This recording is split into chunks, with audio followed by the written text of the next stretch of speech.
Global bug'doy ta'minoti qisqarib bormoqda. Narxlarda esa jiddiy o'zgarishlar bor. Go'sht narxi keskin oshdi. Yevropada ayni vaziyat qay darajada jiddiy? Xitoyda suv tanqisligi agrar tizim uchun qiyinchiliklarni yuzaga keltirmoqda. Qishloq xo'jaligi tizimiga oid haftaning muhim voqea hodisalari tafsiloti bilan Agronews dasturi yana e'tiboringizda. Mazkur hafta joriy mavsumga doir amalga oshirilayotgan agrotexnik ishlar samaradorligini o'rganishga bag'ishlangan rasmiy tashriflar, uchrashuvlar hamda tizim rivojiga yo'nalgan hamkorlik kelishuvlariga boy bo'ldi. Kanalga obuna bo'ling, videoga like bosing va yaqinlaringiz bilan ulashing. Biz boshladik. Global bozorlarda bug'doy narxlari yana o'sish bosqichiga o'tdi. Joriy hafta davomida kuzatilgan ushbu tendensiya bir qator omillar bilan izohlanmoqda. Avvalo, Sharqiy Yevropa mintaqasida eksport logistika zanjirlaridagi uzilishlar hanuz saqlanib qolmoqda. Qora dengiz orqali yuk tashishdagi xavflar ortgani, transport va sug'urta xarajatlarining qimmatlashgani hamda portlardagi kechikishlar global taklif hajmiga salbiy ta'sir ko'rsatmoqda. Shu bilan birga yirik bug'doy yetishtiruvchi hududlarda ob-havo sharoitining beqarorligi vaziyatni yanada murakkablashtirmoqda. AQShda qurg'oqchilik ehtimoli kuchaygani, Yevropaning ayrim hududlarida ortiqcha yog'ingarchilik kuzatilayotgani hosil prognozlarini noaniq holatga keltirmoqda. Bu esa bozorda narxlarning spekulyativ oshishiga sabab bo'lmoqda. Bundan tashqari, global don zaxiralarining qisqarishi ham narxlar o'sishini tezlashtirayotgan muhim omillardan biridir. So'nggi yillarda qator davlatlar ichki bozorni himoya qilish maqsadida eksportni cheklash choralarini kuchaytirdi. Natijada erkin savdodagi bug'doy hajmi kamayib, xalqaro bozorda raqobat keskinlashmoqda. Mutaxassislarning fikricha, ushbu jarayon ayniqsa importga yuqori darajada bog'liq bo'lgan davlatlar uchun jiddiy xavf tug'diradi. Bunday mamlakatlarda oziq-ovqat narxlari oshishi, inflyatsiya bosimining kuchayishi va ijtimoiy barqarorlikka ta'sir etuvchi omillar yuzaga kelishi mumkin.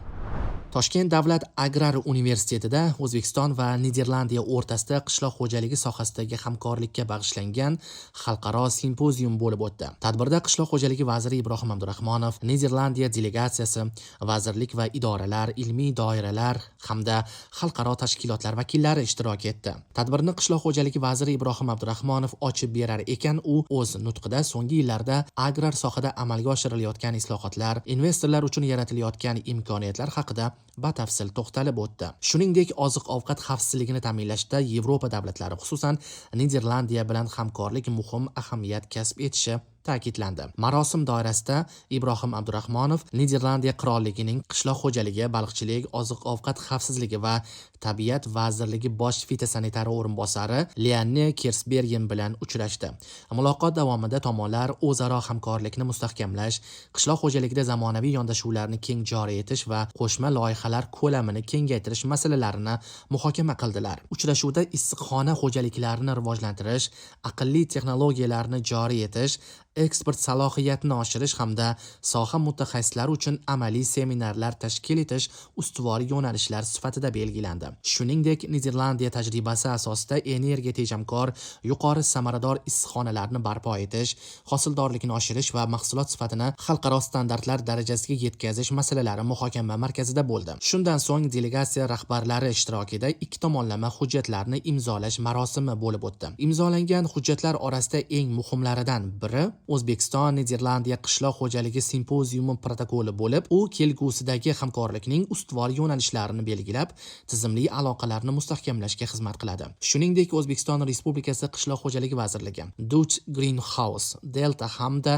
Export Partner o'rtasida imzolangan hamkorlik memorandum agrar sohada savdoni rivojlantirish, zamonaviy agro ta'lim tizimini yo'lga qo'yish hamda xalqaro stajirovkalarni tashkil etishni nazarda tutadi. Naktyunbao va urug'chilik markazi o'rtasidagi memorandum sifat nazoratini kuchaytirish, zamonaviy seleksiya yondashuvlarini joriy etish hamda tizimni takomillashtirishga xizmat qiladi. Ilm-fan va ta'lim sohasidagi hamkorlik doirasida Toshkent davlat agrar universiteti, Dutch Greenhouse Delta va Export Partner o'rtasida imzolangan hujjat yosh mutaxassislar tayyorlash, amaliy ko'nikmalarni oshirish va innovatsion texnologiyalarni ta'lim jarayoniga joriy etishda muhim ahamiyat kasb etadi. Umuman olganda, imzolangan hujjatlar paketi O'zbekiston va Niderlandiya o'rtasidagi agrar hamkorlik hamkorlikni yangi bosqichga olib chiqib, innovatsiyalar, ta'lim va savdo yo'nalishlarida barqaror rivojlanish uchun mustahkam poydevor bo'lib xizmat qiladi. Tadbir davomida B2B uchrashuvlari ham tashkil etildi. Unda Niderlandiyadan tashrif buyurgan 20 dan ortiq yetakchi kompaniya vakillari ishtirok etib, mahalliy biznes subyektlari hamda ilmiy tadqiqot institutlari bilan to'g'ridan-to'g'ri muzokaralar olib bordi. Uchrashuvlarda issiqxonachilik va urug'chilik yo'nalishlari asosiy mavzu bo'ldi. Tomonlar energiya tejamkor issiqxonalar, sifatli urug'lik materiallari, seleksiya hamda sertifikatlash tizimini takomillashtirish yuzasidan takliflar bildirdi. Shuningdek, mahsulotni yetishtirish, qayta ishlash va eksportga chiqarish zanjirini rivojlantirish masalalari muhokama qilindi. Muloqot chog'ida tajriba almashish, innovatsion yechimlar, qo'shma loyihalar hamda investitsiyalarni jalb etish bo'yicha kelishuvlarga erishildi.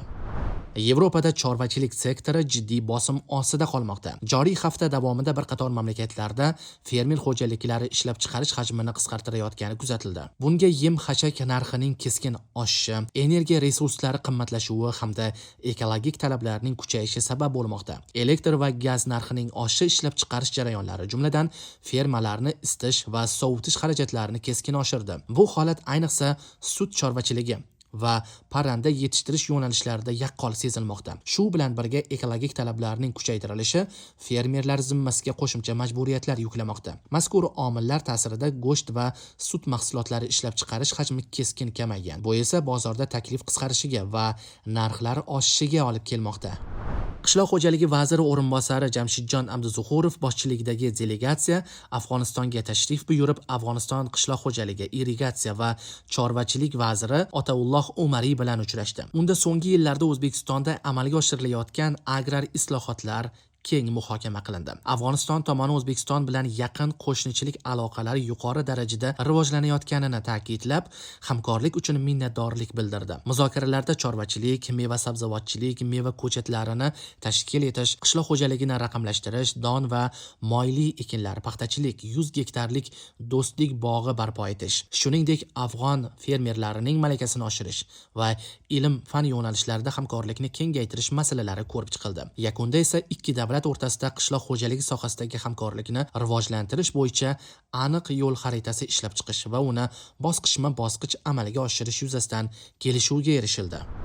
Xitoyda suv resurslari tanqisligi qishloq xo'jaligi siyosatini qayta ko'rib chiqishga olib kelmoqda. Joriy hafta davomida hukumat suvdan samarali foydalanish va agrar sohada resurs tejamkor modelga o'tishni jadallashtirish choralarini kuchaytirdi. So'nggi yillarda mamlakatning ayrim hududlarida suv zaxiralari keskin kamaydi. Yer osti suvlarining ortiqcha sarflanishi, iqlim o'zgarishi va aholi hamda sanoat ehtiyojining ortishi vaziyatni murakkablashtirmoqda. Natijada sug'orish uchun ajratiladigan suv hajmi cheklanmoqda. Shu sababli suvni ko'p talab qiladigan ekinlarni ulushi qisqartirilib, kam suv talab qiladigan va qurg'oqchilikka chidamli ekinlarga o'tish rag'batlantirilmoqda. Bunda zamonaviy sug'orish texnologiyalarini joriy etish, jumladan tomchilatib sug'orish va raqamli monitoring tizimlaridan foydalanish ustuvor yo'nalish sifatida belgilangan.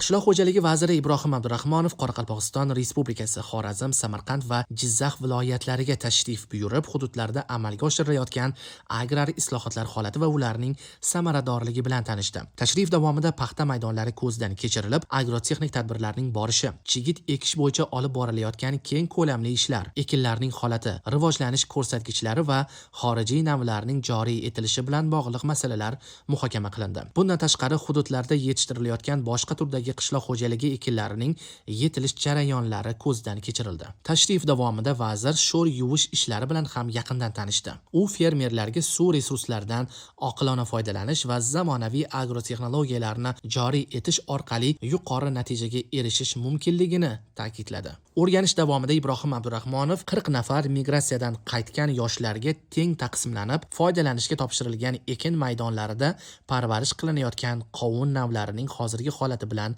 tanishdi. Ushbu hududlarda qovundan tashqari pomidor va sabzi yetishtirish ham rejalashtirilgani ma'lum qilindi. Tashrif davom etar ekan, mevali ekinlarning yuqori mahsuldor va eksport ko'chatlarini yetishtirishni ta'minlash, shuningdek manzarali daraxtlar va gullar importini kamaytirishga ixtisoslashgan yirik laboratoriya kompleksi faoliyati ko'zdan kechirildi. U yerda tashkil etilgan ilmiy izlanishlar samaradorligi atroflicha tahlil qilindi. Qolaversa, tizimli rivojlanib borayotgan yirik bog'dorchilik loyihasi, chorvachilik kompleksi, pillachilik hamda kartoshkachilik amaliyotlari, keng hududlarda parvarish qilinayotgan gilos, o'rik va boshqa mevali daraxtlar yetishtirish bo'yicha joriy etilayotgan agro tadbirlar natijadorligi o'rganildi. Vazir bunday yondashuvlarni ilmiy asosga ko'ra tatbiq etish lozimligini ta'kidladi. Tashrif davomida Qoraqalpog'iston Respublikasi Vazirlar Kengashi binosining majlislar zalida agro sohada samaradorlikni oshirishga bag'ishlangan yig'ilish o'tkazildi. Unda Qoraqalpog'iston Respublikasi Jo'qorg'i Kengashi raisi Amanbay O'rinbayev, Vazirlar Kengashi raisi Farhod Ermanov, O'zbekiston Respublikasi Qishloq xo'jaligi vaziri Ibrohim Abdurahmonov hamda Ichki ishlar vaziri o'rinbosari Said Karim Nishonboyevlar ishtirok etdi. Video konferensiya aloqa shaklida tashkil etilgan seminarda Qoraqalpog'iston Respublikasi Vazirlar Kengashi mas'ullari, Bosh prokuratura vakillari, tuman hokimlarining qishloq va suv xo'jaligi o'rinbosarlari, soha mutasaddilari, Agrobank ilmiy tadqiqot institutlari, fermer xo'jaliklari rahbarlari qatnashdi. Yig'ilishda qishloq xo'jaligi sohasidagi ishlar, mavjud imkoniyatlar va dolzarb vazifalar muhokama qilindi. Hudud iqlim sharoitiga mos ekinlarni joylashtirish, mahsulot yetishtirish jarayonlarini jadallashtirish masalalariga alohida e'tibor qaratildi.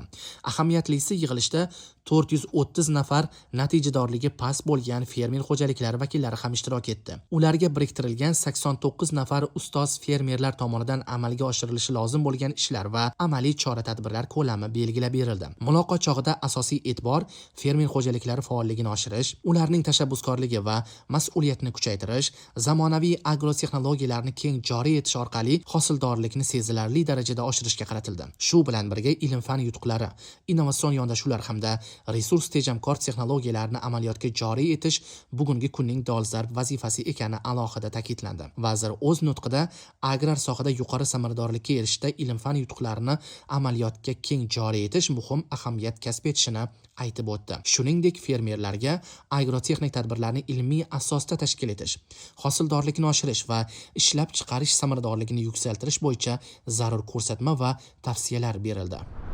Qishloq xo'jaligi vazirligi mas'ullari Yaponiyaning Yanmar kompaniyasi vakillari bilan uchrashuv o'tkazdi. Unda ikki tomonlama hamkorlik aloqalarini o'rnatish masalalari muhokama qilindi. Uchrashuv davomida tomonlar O'zbekiston qishloq xo'jaligini zamonaviy texnika va innovatsion yechimlar bilan ta'minlash masalalarini atroflicha muhokama qildilar. Xususan, yaponiyalik hamkorlar tomonidan quvvati 100 ot kuchidan kam bo'lgan mini traktorlarni mamlakatimizga olib kirish taklifi ilgari surildi. Qishloq xo'jaligi vazirligi mas'ullari ham o'z navbatida ushbu tashabbusni yuqori baholab, mini texnikalarning bugungi agrar islohotlar jarayonidagi o'rni beqiyos ekanini ta'kidladilar. Shuningdek, Qishloq xo'jaligi vazirligi mamlakatimiz fermerlari manfaatlari yo'lida xorijiy hamkorlar bilan ochiq va samarali muloqotga doim tayyor ekanini bildirdi. Bizda hozircha shular. Tarmoqdagi rasmiy sahifalarimizga obuna bo'ling, yangilik va ma'lumotlarni yaqinlaringiz bilan bo'lishing. Eng asosiysi bizni kuzatishda davom eting. Ko'rishguncha.